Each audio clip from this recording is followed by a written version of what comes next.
Welcome everybody. Thanks for joining us today.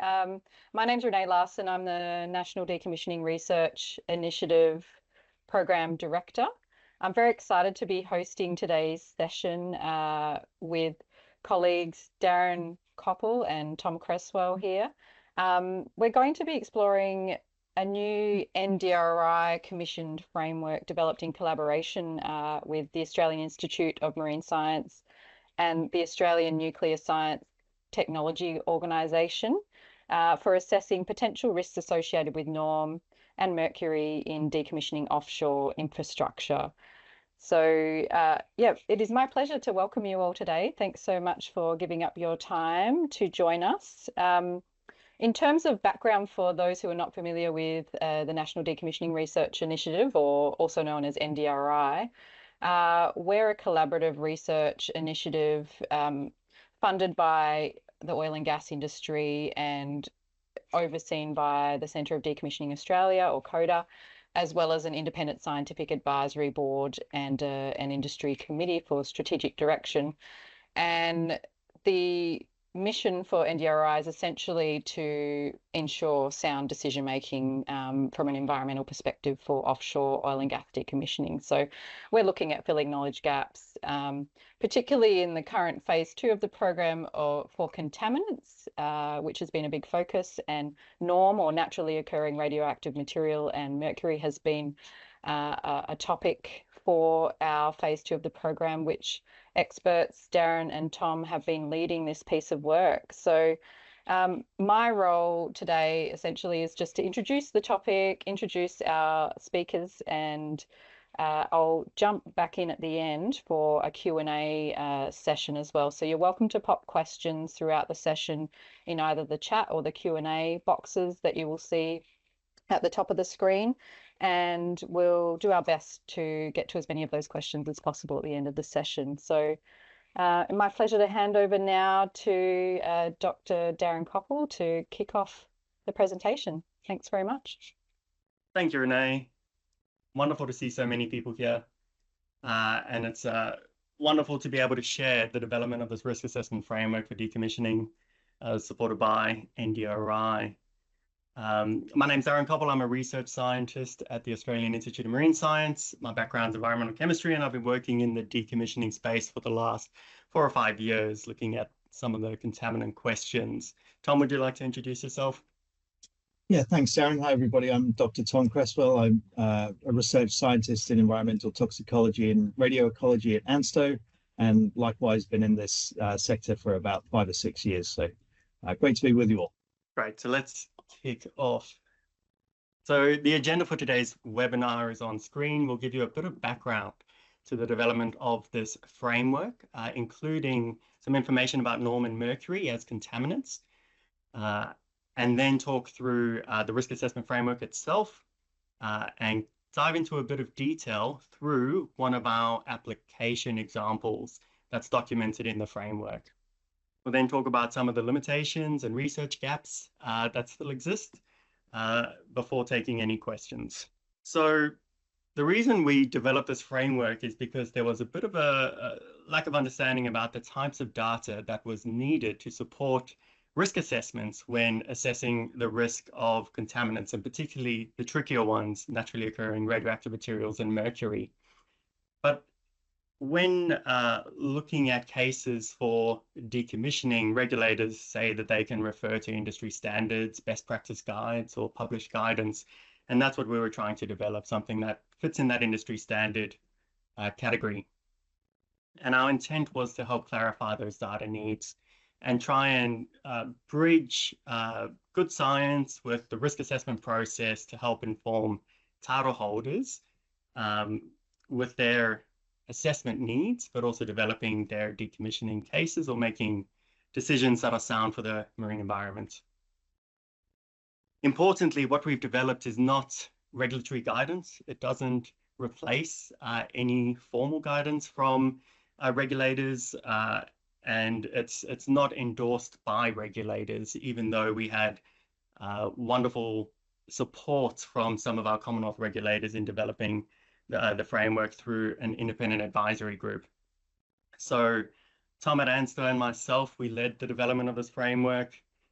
We established an independent advisory group, and that contains some of the key Commonwealth regulators, including Garnet Hooper from NOPSEMA, the team within DQ, so the sea dumping section, who also socialized more broadly within DQ. We had Rick Tinker from ARPANSA, Jenny Stauber from La Trobe University as an independent expert, and Simon Abt from Australian National University. And then NDRI's Independent Scientific Advisory Board, they provided additional advice and review. I wanted to address this question up front. You know, why not come up with a threshold value that can simplify the assessment process? And I'll be honest, we did consider this. We put it to our IAG, but the challenge is a threshold value will require the scientific certainty to account for all potential impacts and risks for all potential receiving environments and environmental receptors across all types of conditions that exist in Australia. And there just wasn't that level of certainty for Norman mercury. In NDRI phase 1, we did progress that line of thinking to a norm, what we call the threshold value, and that's still available to use and may form part of an environmental risk assessment. And the paper's up here, and I recommend you have a look at that. But once you have a look at the approach and parameters that go into those threshold values, you'll see that they may not be so relevant to the Australian context. And some of those challenges are discussed in that paper. So the outcome is quite a conservative number. We think it sits on that conservatism side, but again, we don't expect that this threshold in and of itself will meet the level of certainty expected by regulators for this type of activity. So a bit of a background about the regulatory context, and I'll note that the Australian government has draft guidance out, guidance for the removal of oil and gas property and sea dumping of infrastructure in Commonwealth waters. Consultation closed last month, but that also summarized the context for the regulation for decommissioning. And I recommend you have a look at that because it does a great job of summarizing that. As we all know, the base case for decommissioning is complete removal. However, in limited circumstances, it may be permissible to leave some infrastructure in situ rather than removing it, where equal or beneficial outcomes can be achieved while meeting all of the other regulatory requirements. So on screen are largely the OPGGS Act requirements, so NOPSEMA's legislation, but other regulatory frameworks do apply, including Australia Sea Dumping Act, which is how we meet our obligations under the London Protocol, but also the Minamata Convention on Mercury and potentially state and territory regulations. So our framework is not tied to any particular regulatory framework, but it's intended to support risk assessments that can inform any permissioning documents under different regulatory frameworks. And just a note on the London Protocol and Minamata Convention, these are live conventions and they do update over time, and particularly the Minamata Convention on Mercury. So I'd encourage everyone to keep abreast of changes as they arise, conference of party to conference of party. Now, the reason people are exploring deviation cases for decommissioning is because there are potential positive environmental impacts. There's a lot of work that's showing that they do form novel habitats and that might provide broader regional benefits. But of course, there are some negatives, including contaminants. And we're most interested here in mercury and norm because they're some of the trickier ones, but certainly all contaminants would have to be assessed. Decommissioning itself is a bit of an interesting exposure scenario for contaminants, in part because the timeframes we're talking about are commensurate with the degradation of material. Often Norman mercury will be contained within pipelines, for example, and so they'll only be released to the marine environment after hundreds to thousands of years.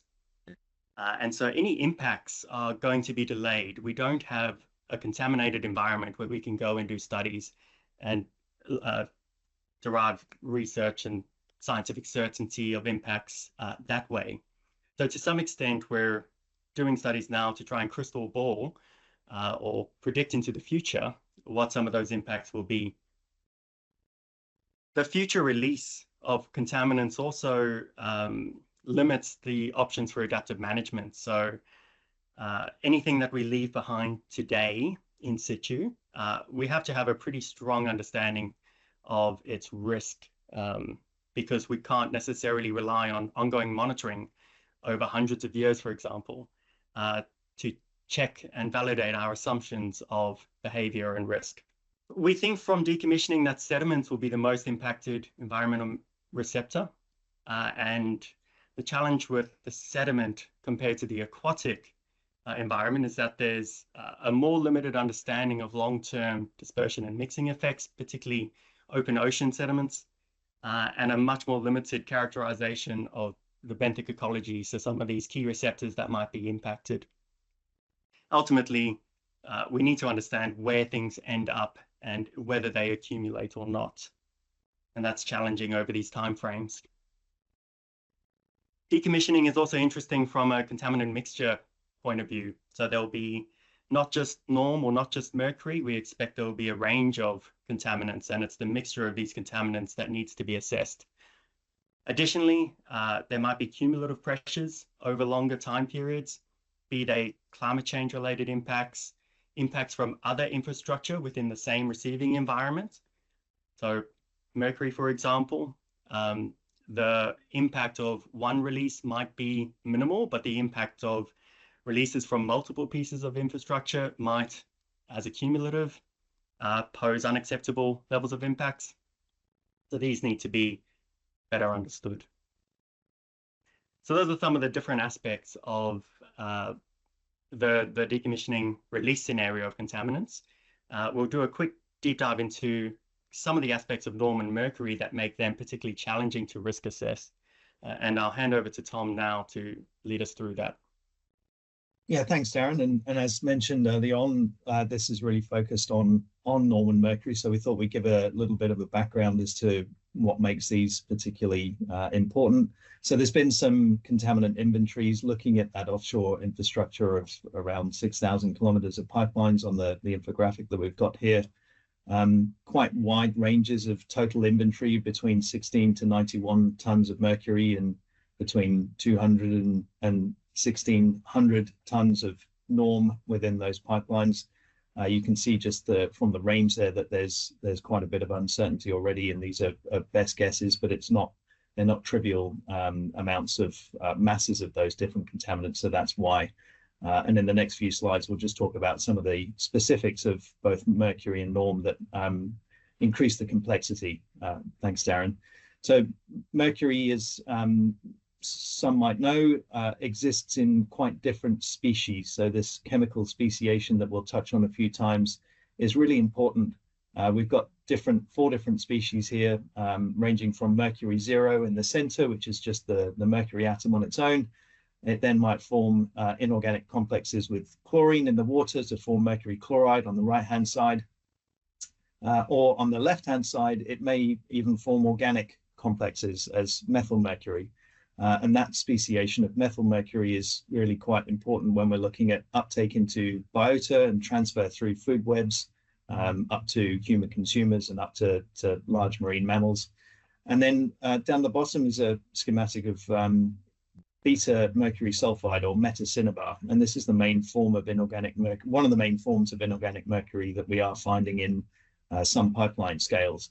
Each one of these different forms then changes the way that mercury behaves when it comes into contact with seawater or in the sediment, or indeed when it comes into contact with marine biota. So understanding how each of those differs is really important. So with mercury impacts, we're really looking to try to understand a range of different impacts, looking at toxicity, direct toxicity, the contamination of water and sediment around the infrastructure that's being assessed, and then whether or not that mercury may get into the food web and then magnify up through the food web.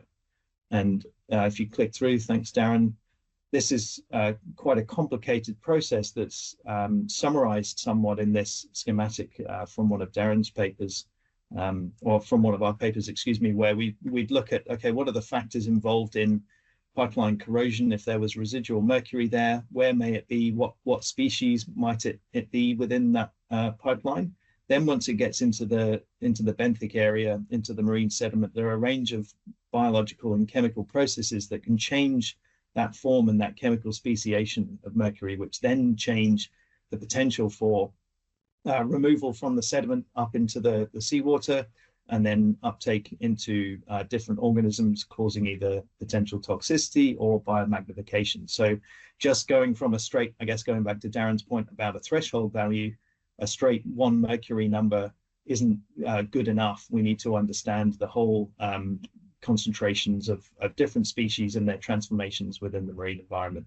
And to give one example, this is some research that the team at ANSTO have done over the last couple of years, and this is a combination of a couple of studies where we've used radioactive mercury in our labs here at Lucas Heights to understand how mercury gets taken up by individual marine organisms. So a marine snail, or then a simple food web from algae to a snail, and then snail to a shrimp. And the green lines is methyl mercury within the food. The blue lines is inorganic mercury as a chloride dissolved in seawater, and then the metacinnabar in red. And what we're seeing in these curves is the retention of those different mercury species after a single feeding event by different organisms. And so you can see the green line of methyl mercury stays within the body very well and doesn't get removed by the animal at all, whereas the metacinnabar effectively passes through the gut and out the other side, and with no appreciable bioaccumulation. So again, understanding the speciation and how the different mercury species interact with organisms is really key. When it comes to NORM, there's 2 key aspects that I want to share. One is around radioactive decay and ingrowth, and then how we assess impact to organisms through dose, but we measure activity. So thinking on radioactive decay in the first instance, NORM exists, or isotopes exist in the environment in these primordial decay series, and we think these are in the sediments and rocks and the well formations at background levels. It's the radium that we think is a little bit more soluble that can be extracted with well fluids and under the right conditions precipitate usually into mineral scales in pipelines. So what we're doing is precipitating radium by itself, but of course it exists within these decay series. So over time, as the radium decays, it'll start ingrowing these other elements. The other type of NORM contamination we see is films of lead-210, and often in gas export pipelines. And that comes from the extraction of the gas radon and selective separation with the other gas phases. And then it's quick decay into lead, which is much more stable and can deposit onto surfaces. It's radioactive elements. We know that they decay, but if they sit within these decay series, they don't just disappear. They become a different element, and often those elements are themselves radioactive. So the interesting thing with NORM is that we precipitate, or we think it's the radium that precipitates in these mineral scales in the absence of other isotopes. And so over time, as the decay series starts ingrowing, the actual radioactivity of the scale will increase, which is a bit counterintuitive. And it'll increase to a point that it forms an equilibrium with its decay series and then start to decrease over time. So with radium-226, if you start with an arbitrary activity of 1, after about 20 days, some shorter half-life progeny will ingrow and the radioactivity will increase 6-fold. And after about 120 years, it'll reach its peak radioactivity, which will be about 8.5 times higher than just the radium precipitating and the radium activity itself. And this ingrowth is something that's relevant to the timescales of decommissioning, so it must be considered. The other challenge with NORM is that we measure activity, which is the number of disintegrations or decays in the material, and that's got the units of becquerels. But it's really the absorbed radiation dose, so the amount of energy imparted from those isotopes to an organism, that defines how much of an impact, how much toxicity might be experienced, and that's measured in grays. Now, linking the two is a process called dosimetry, and we use a software called Erica. There are others that are supported to be used, but this dosimetry is subject to quite high uncertainties, and it really depends on the types of parameters and the assumptions that you're making in terms of what type of dose you get at the end. And it's really the dose that is used to regulate norm. For example, the de minimis standard of the London Convention and Protocol is based on a particular dose assessment. So that's a quick intro to some of the aspects of norm and mercury that we had to consider in developing this risk assessment framework. I'll now go through what that framework looks like before jumping into one of our example applications that we've got in the framework document. So the risk assessment framework itself, we didn't want to reinvent the wheel. So we adopted what we consider to be best practice in environmental risk assessments, which is a risk-based approach. That's instead of a more hazard-based approach. We ensured that there was holistic consideration of impacts and risks as well as environmental receptors, which is required by the EPBC Act as well as the OPGGS Act and the Sea Dumping Act. We wanted to make sure it was specific to decommissioning in situ for some of those reasons that we introduced earlier. Decommissioning itself is a different exposure scenario, so the approach taken for produced water, for example, might not be applicable directly to decommissioning type risk assessments. We wanted to include practical advice about norm and mercury, and above all, we wanted to communicate that it's flexible in its application and suggest that it's applied iteratively. Diving a bit more into some of these principles, this is Environmental Risk Assessment 101. This is the classic US EPA derived assessment approach for environmental risk assessments. And you'll see that this is really the core of what we're proposing for this framework. Importantly, it's got the problem formulation up the top, followed by exposure and effect characterization that get integrated to understand risk.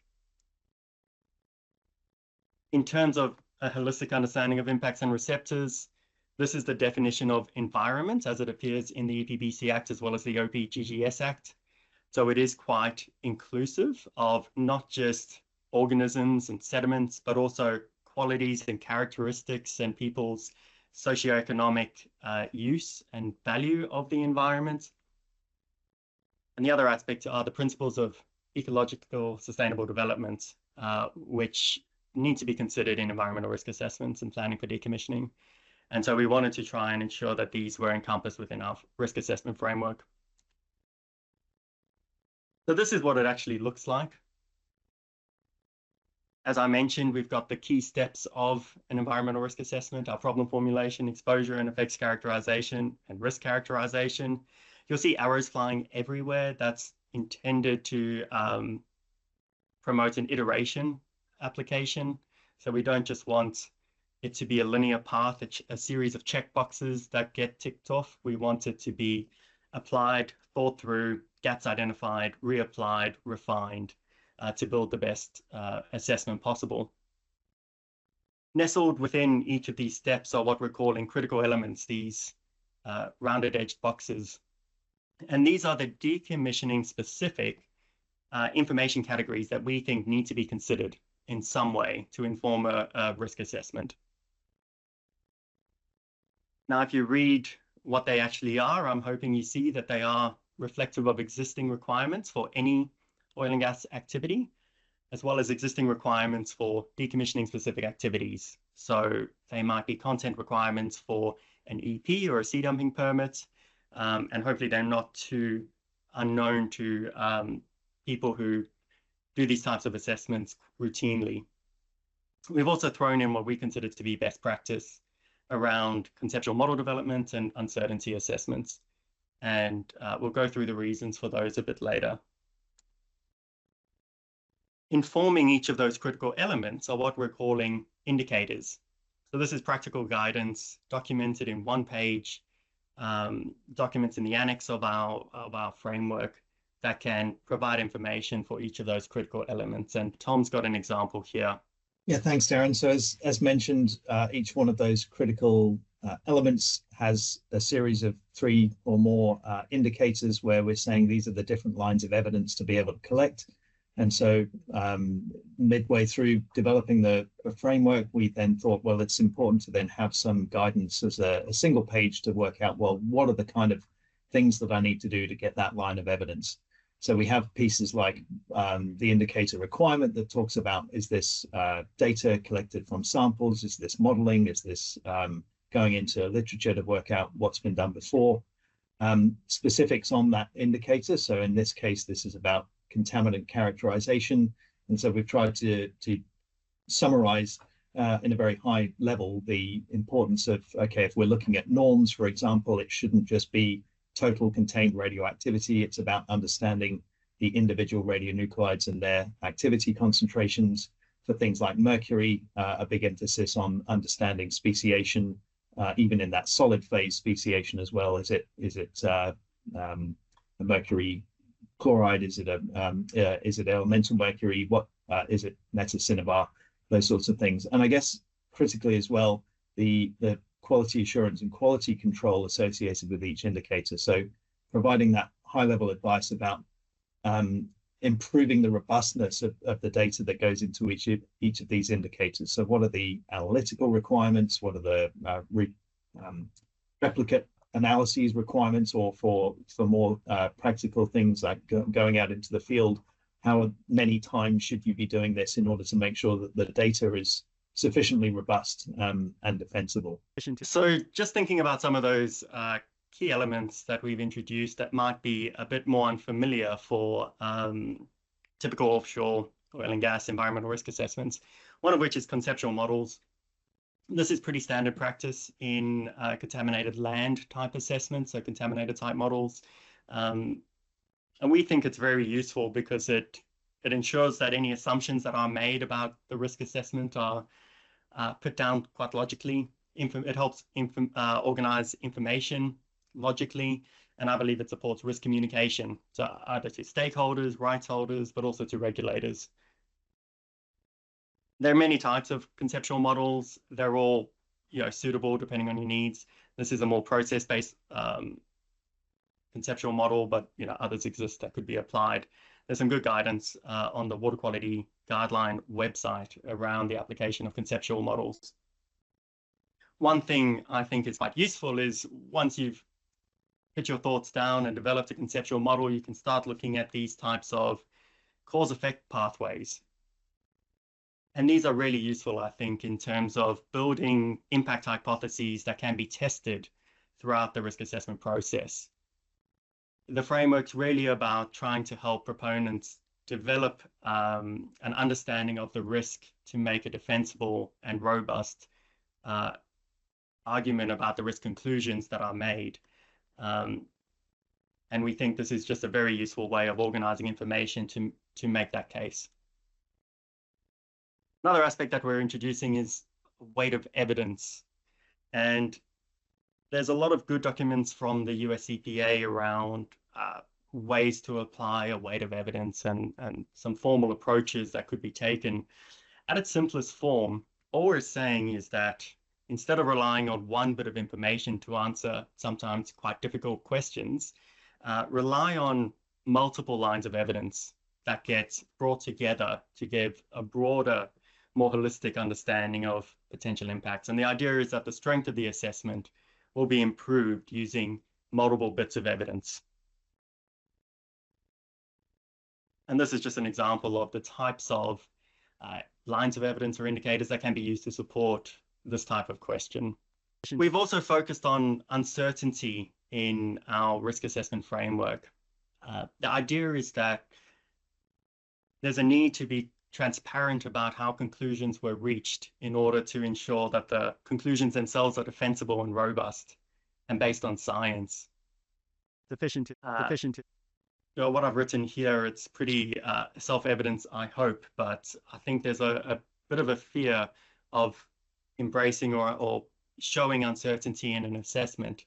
But feedback from the regulators in our consultation is really that they expect there to be some uncertainty and that they are well equipped to be able to assess and interpret uncertainty. Sufficient. And if it's not presented, my understanding is that they'll often defer to the precautionary principle because there's holes that they might be able to poke in the argument being made. Now, uncertainty assessment, you can go quite deep into different statistical approaches. It can become very complicated very quickly. I hope if you see the framework, you'll see that we've taken a pragmatic approach. I think a lot of uncertainty can be addressed by logical reasoning.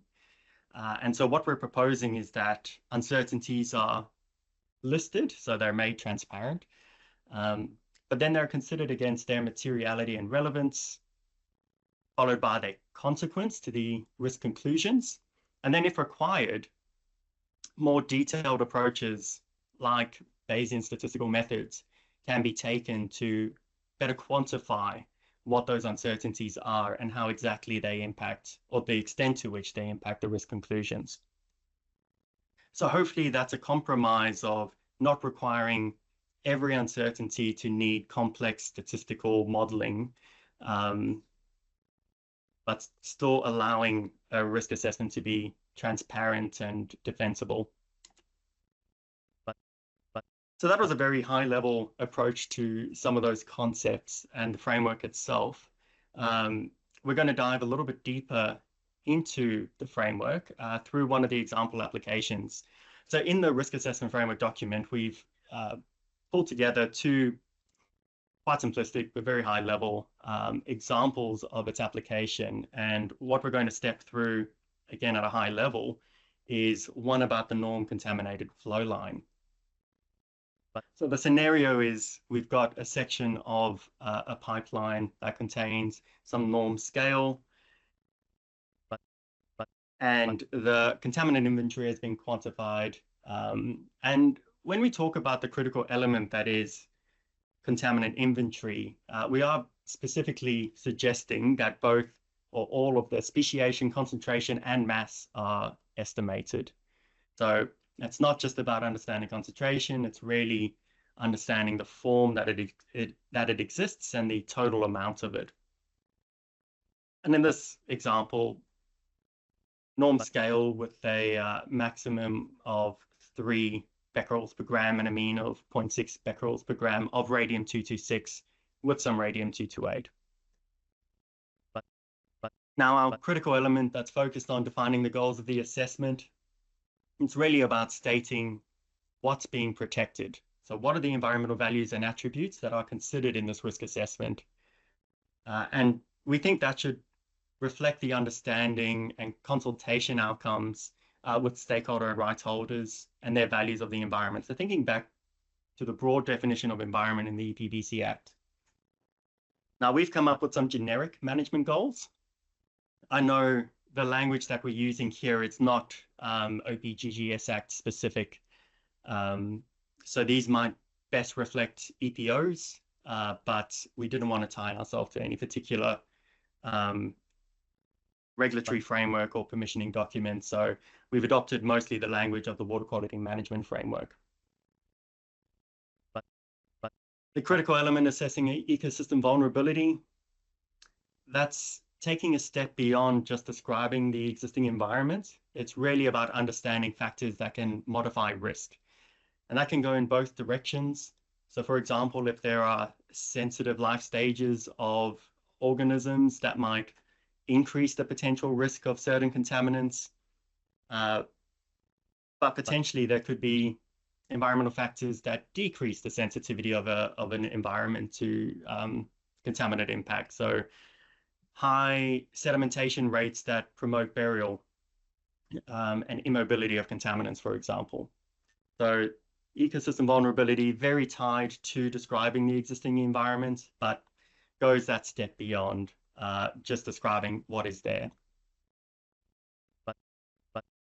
This is our conceptual model for this example.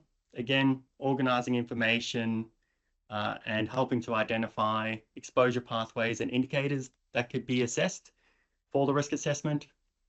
For this example, we've defined 3 different general exposure pathways. Pointing out here, basically NORM in the infrastructure shoots gamma radiation through the pipe wall. NORM gets into the sediments and then impairs water and sediment quality through contamination, long-term contamination. And NORM, once in the sediment, mobilizes, becomes bioavailable, and causes toxicity to local receptors. This is an example of how we organize information for this case. I don't want to dive too much in the details here because I understand every proponent is going to have their own environmental management system, and so the way that they organize their information might be different, and that's absolutely fine. We're not being prescriptive with our approach, but we break down the management goals into different assessment endpoints, and from that define indicators, which may be the measurement criteria that actually get assessed. And we've also given a range of methods that we think would be suitable to address these indicators. And just thinking back on the conceptual model, this is the type of indicators that we've suggested could be measured. And this is based on our, I suppose, experience doing experiments and thinking about these risk assessments, but not any particular case that we've worked on. So that's the problem formulation stage. We're thinking now about the next steps in the environmental risk assessment, the exposure and effect characterization. We're suggesting that the spatial and temporal extent of exposure must be quantified. You know, clearly this is going to be a long-term contamination scenario. Release is going to be in a long time. And this is, of course, going to be exposure route dependent. So we defined 3 exposure routes. One was radiation coming through a pipeline and affecting colonizing organisms. So clearly the temporal extent of that exposure is going to start from the deposition of that radioactive scale. And it's going to be limited to the organisms that are colonizing the pipeline. And Amy McIntosh wrote a paper that put some numbers around how far that radiation coming through a pipeline might extend into the water column, and found it was actually quite short in terms of how far it will penetrate out.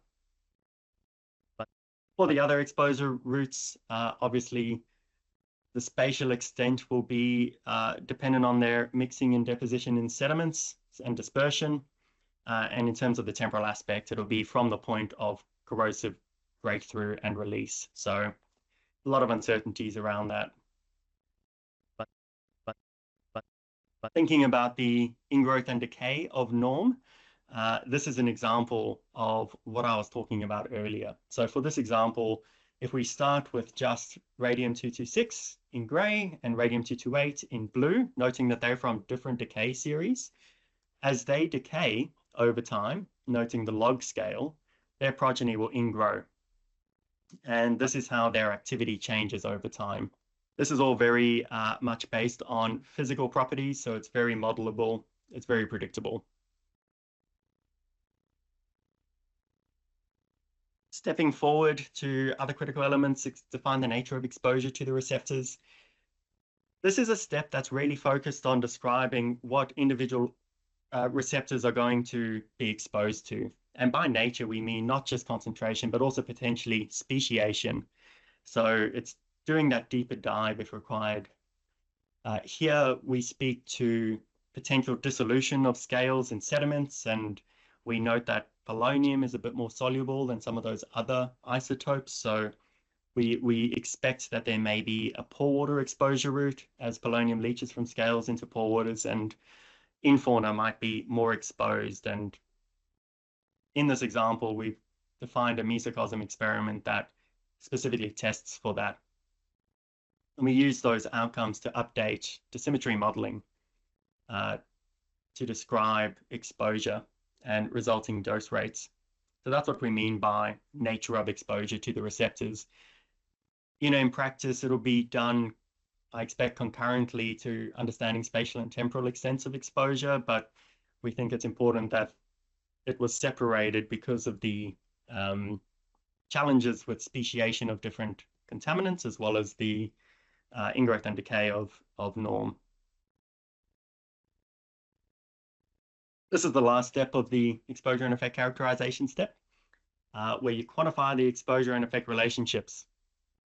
Now, commonly, this might be through WETCH testing, so whole effluent toxicity or direct toxicity assessment style tests, but existing guideline values describing a concentration or dose above which impacts might be expected, that itself is an exposure effect relationship. So that's what we're really talking about here. It could be outcomes of a mesocosm study, so going back to what I said earlier, where bioaccumulation was tested. You might not have a full concentration response relationship, but it might be an understanding of at what concentration there are differences relative to controls. So that's what this critical element is really trying to describe. And we're not suggesting that every application is going to require a huge amount of experimental work.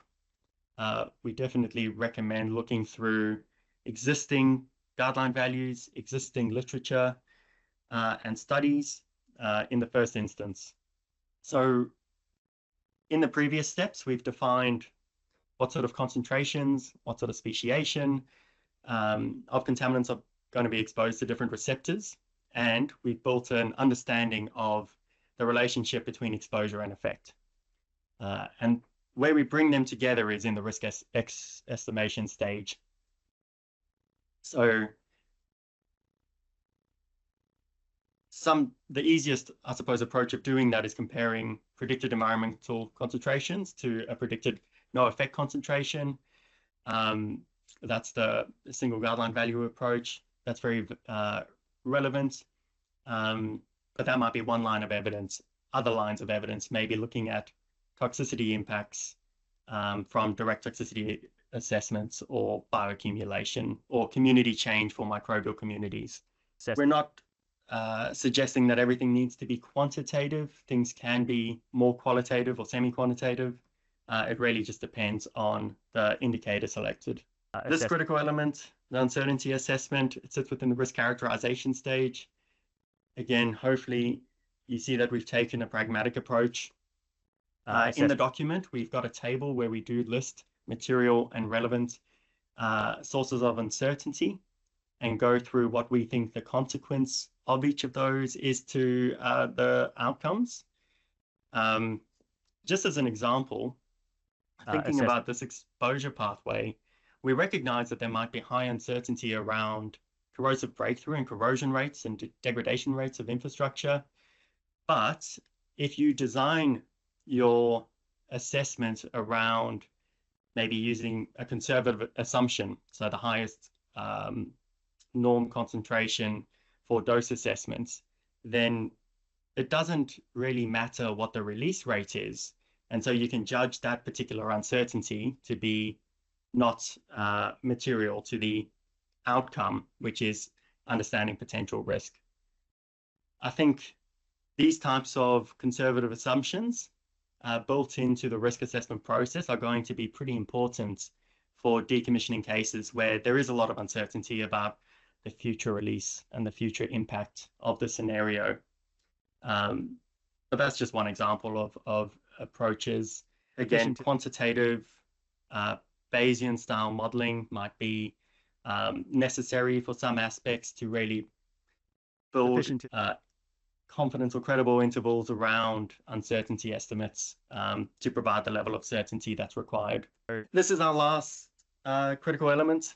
It's where we bring everything together and place potential impacts and risks in the context of the scenario.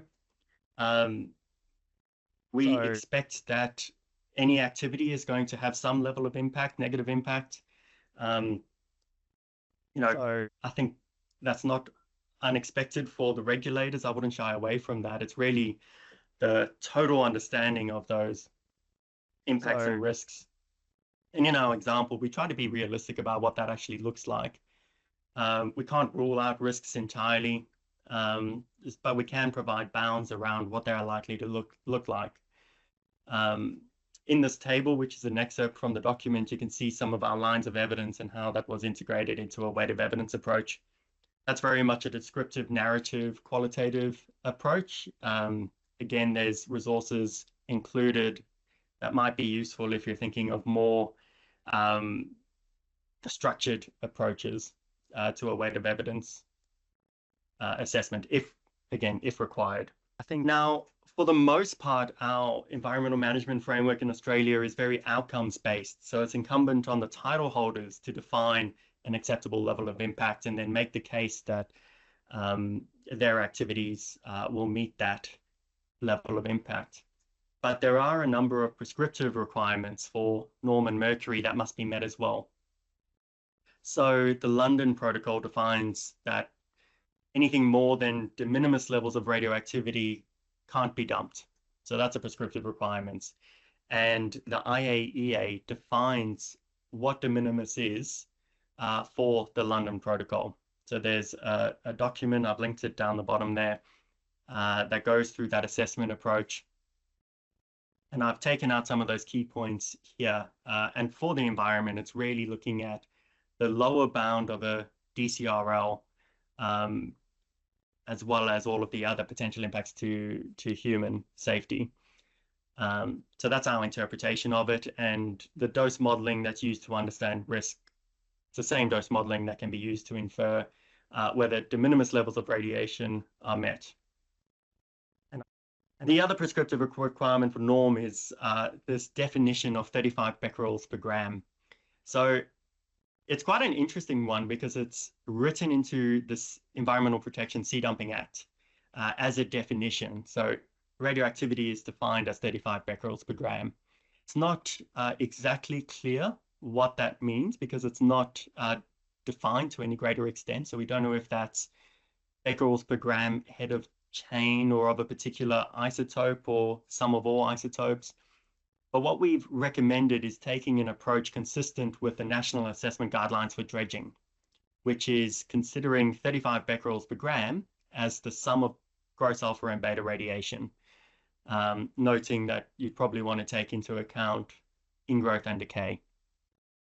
And the equation that I've popped down the bottom there, that's just taken from the AUSPAR region, how they convert individual isotope activities into gross alpha and beta, but you can measure gross alpha and beta by itself. And quite simply, it's just summing the activity of all the alpha emitters and then all the activities of the beta emitters and adding them together and assuming that they're in equilibrium. So that's all that equation is showing. But yeah, that's an interesting prescriptive requirement. Unfortunately, there's no silver bullet, so you don't get a yes/no answer at the end of the application of the framework. We've deliberately thrown these arrows going all over the place and in a circular way to suggest that you will need to iterate as required. We recommend a desktop-based application first to identify gaps, build a conceptual model, understand what knowledge is required to inform the risk, the risk that's material and relevant. And the idea is that would be applied over time, refined as required. Start desktop, go to field and laboratory experiments if required, engage with stake and right holders as well as the regulators around this application to continue to build a more and more robust assessment, sufficient to the nature and scale of the activity, of course. So that's a quick overview of our risk assessment framework and how we see some of those critical elements being applied. Obviously, we don't have time to go into a huge amount of detail on our thoughts on individual indicators and survey techniques, but we did want to highlight some limitations and challenges that still need to be addressed. Thanks, Darren. So yeah, as Darren mentioned, excuse me, over the years we've come across in different conversations with academics, with industry stakeholders, with regulators, certain limitations that might impede the collection of different data that you might be using to put together a risk assessment piece as per our framework. So wanted to just spend a little bit of time going over some of these.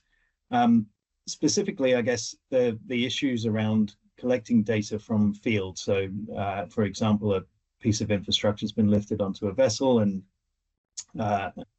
assessments being taken. In the case of mercury, often industry are using a portable X-ray fluorescence spectrometer and a detector, so that can be really useful to indicate the presence of high mercury concentrations.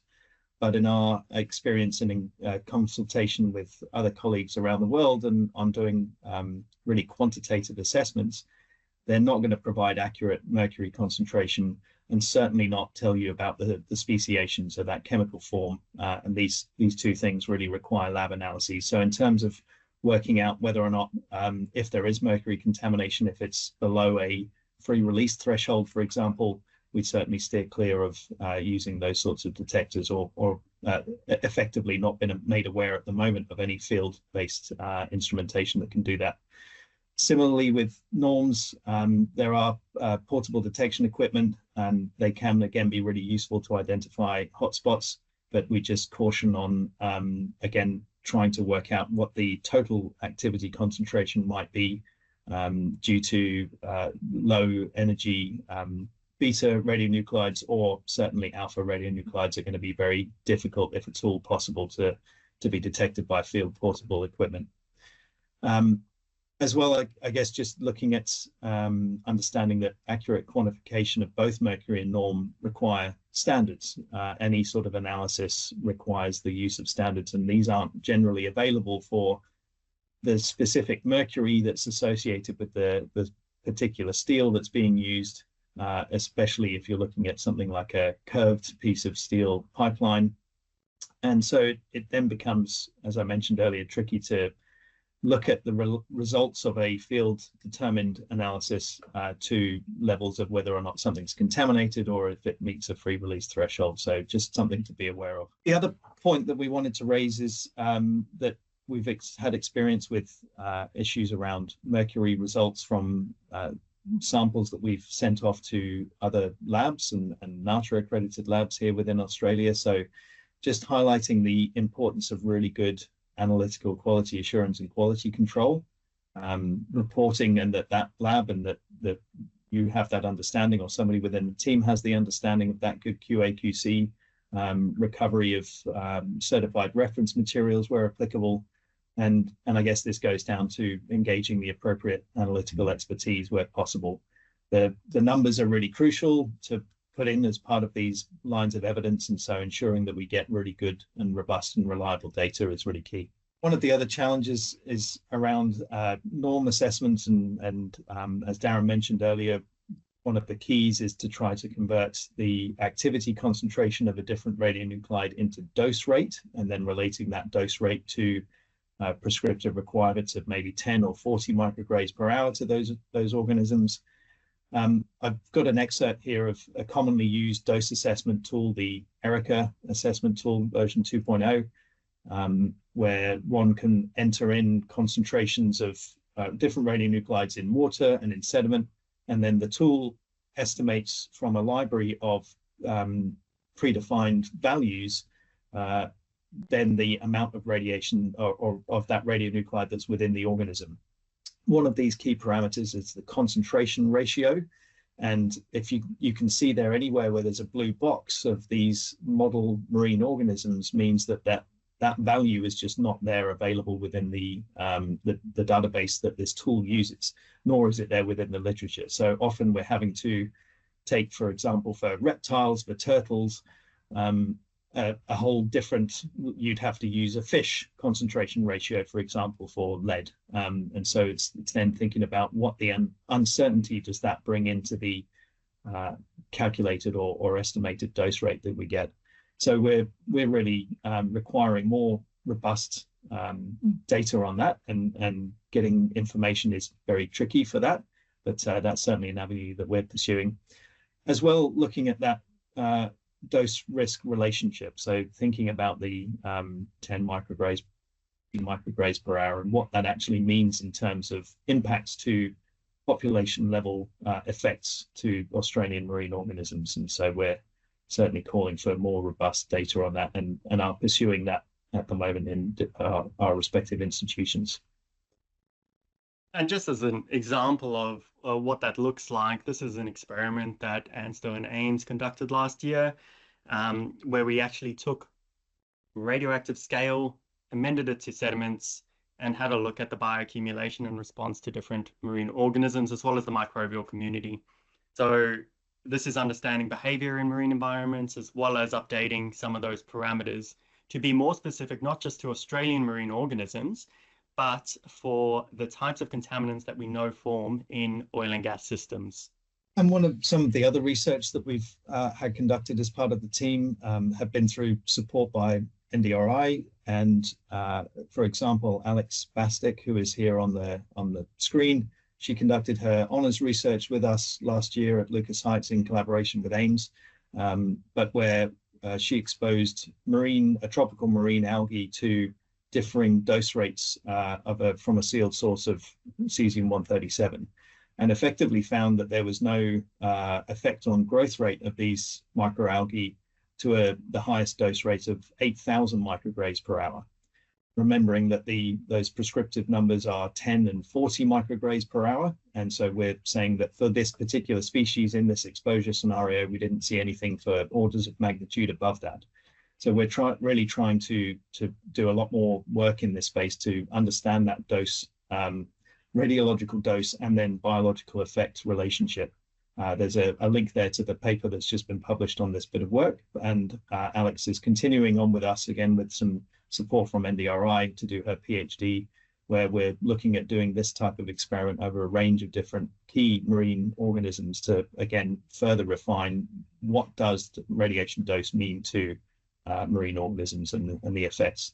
Similarly, we're also conducting research into mercury, and I mentioned before using radioactive mercury here at Lucas Heights. It enables us to get the images that I had before of that we have of whole body mercury concentration after ingesting food. We're also able to do these types of imaging analyses where we can work out where any bioaccumulated mercury has gone within the organism, which informs us about potential risk of toxicity, but also potential for human consumption risk. So here with the methyl mercury in green down the bottom, going predominantly to the muscle tissue, which is the main edible part of a prawn or a shrimp.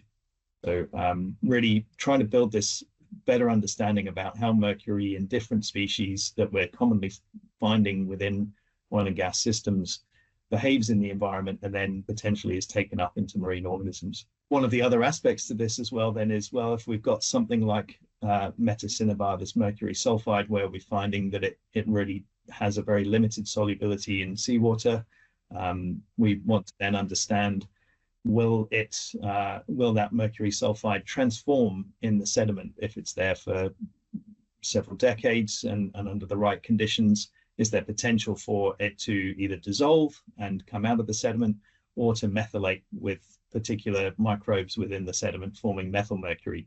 So we're planning to use radioisotopes as well with a range of different passive samplers to try to understand these types of fluxes. So really getting into the weeds of the research, but this will hopefully help inform then some of these gaps that we've identified already within the framework.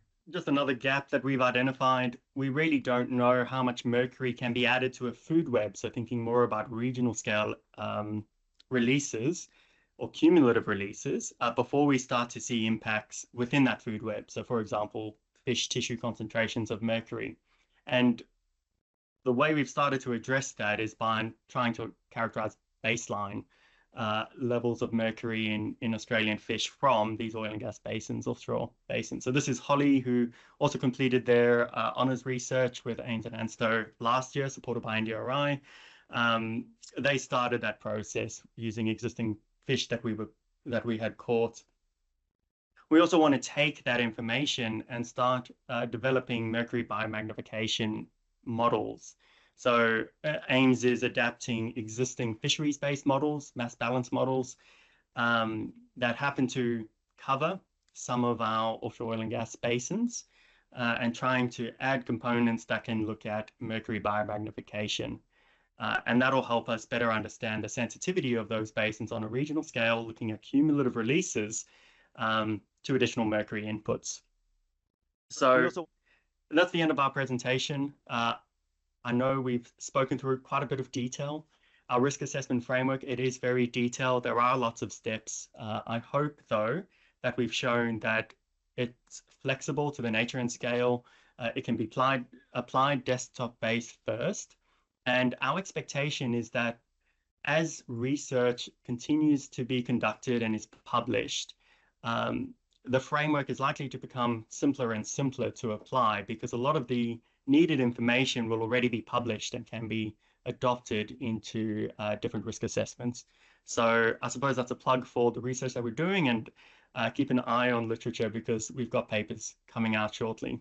Great. Well, I'll step in now and say a very big thank you to both Darren and Tom for leading this session today. Lots of really detailed information there. Thank you so much for stepping through the framework, the amount of work put into developing that at the front end, and then breaking down the steps to build the conceptual models, as well as the criteria that support that. So we've had lots of great engagement throughout the session. I've got a list of questions that I'll do my best to work through in the last 15 minutes or so. So for those of you interested, please do stick around, and hopefully Tom and Darren can answer those questions for you. So I'll just go in the order of those that were posted here. Our first question that came through related to regulatory engagement. So given the regulators have not endorsed the framework, how do we know what are acceptable levels of certainty in method and/or outcomes? The short answer is it depends very much on the nature and scale of the activity. Yeah, look, that's always going to be a case-by-case decision and question.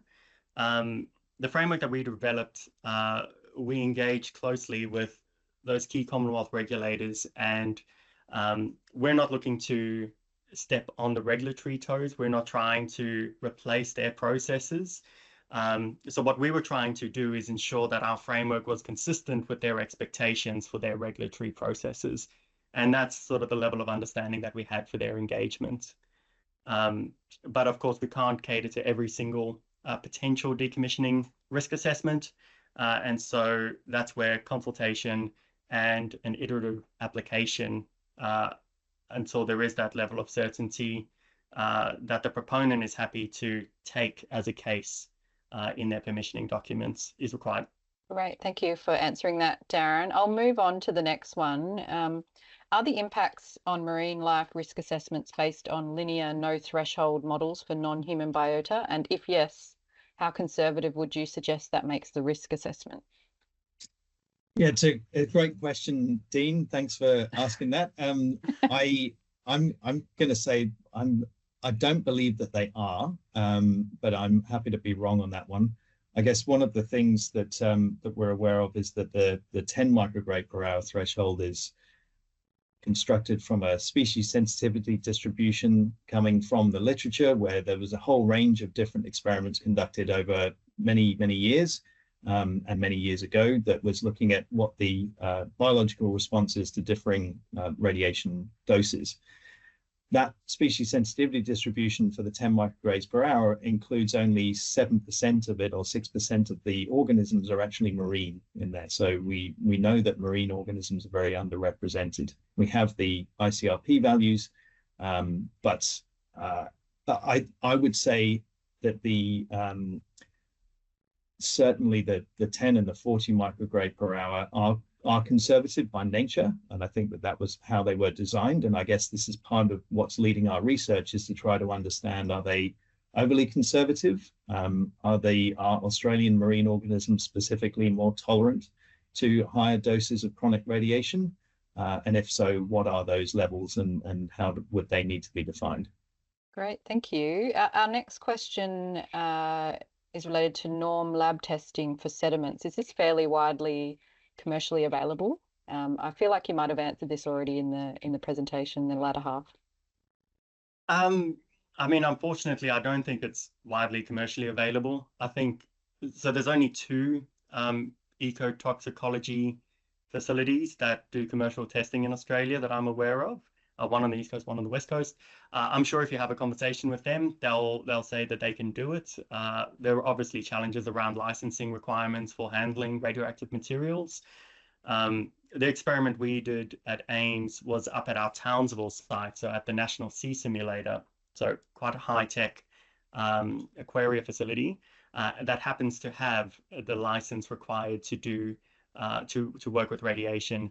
A lot of the other work has happened at ANSTO, who of course are Australia's leaders in doing those types of experiments. But unfortunately, there just aren't that many commercial opportunities to do that type of work.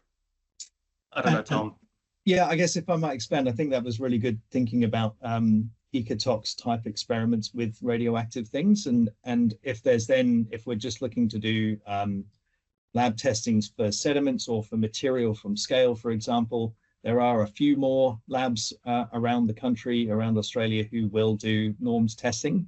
So it's certainly, I wouldn't say it's as commercially available as things like organics testing for PFAS or elemental testing for major metals, but there are certainly labs within Australia available to do that commercial testing, yeah.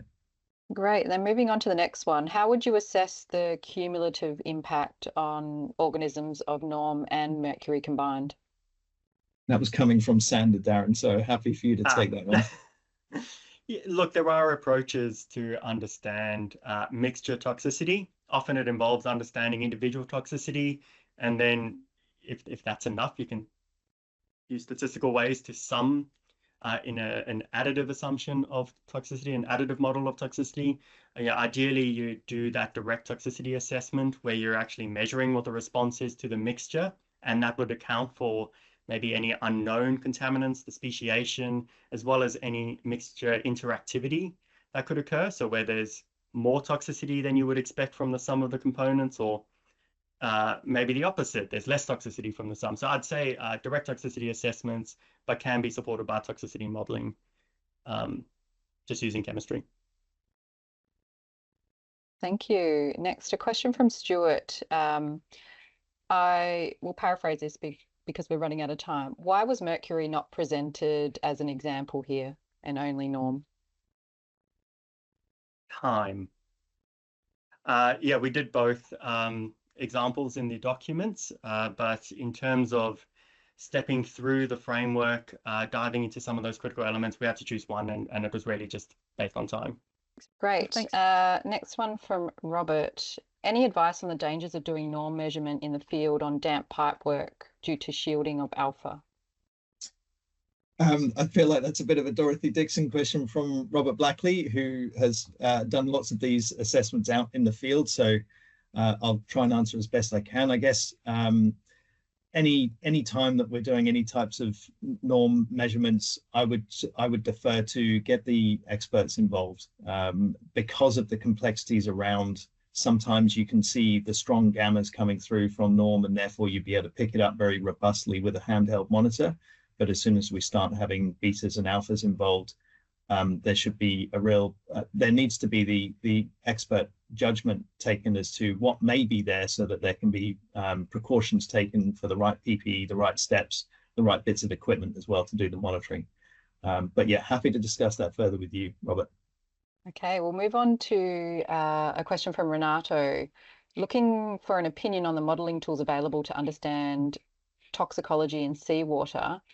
Are there proven and reliable tools, or just the best we have that we're working with right now?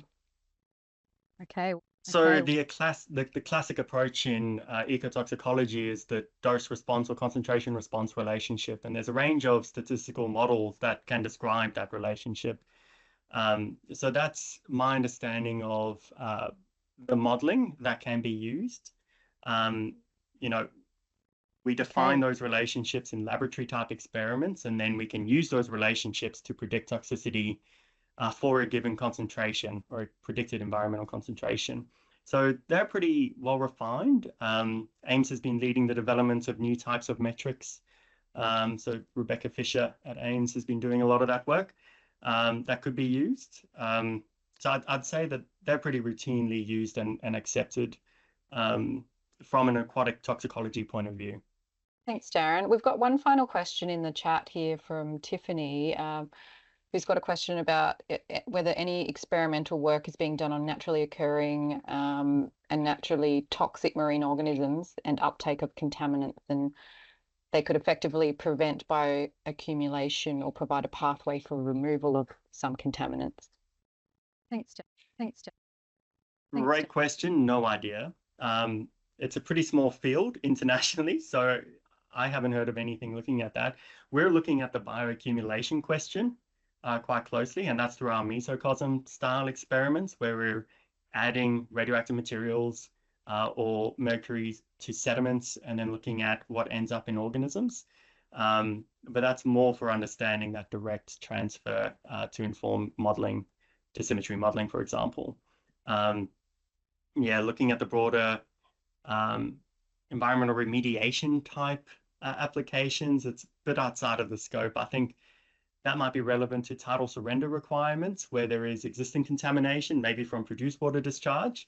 But I've never heard of a marine-based approach to remediation through natural recovery type processes. I don't know, Tom, do you have any insights?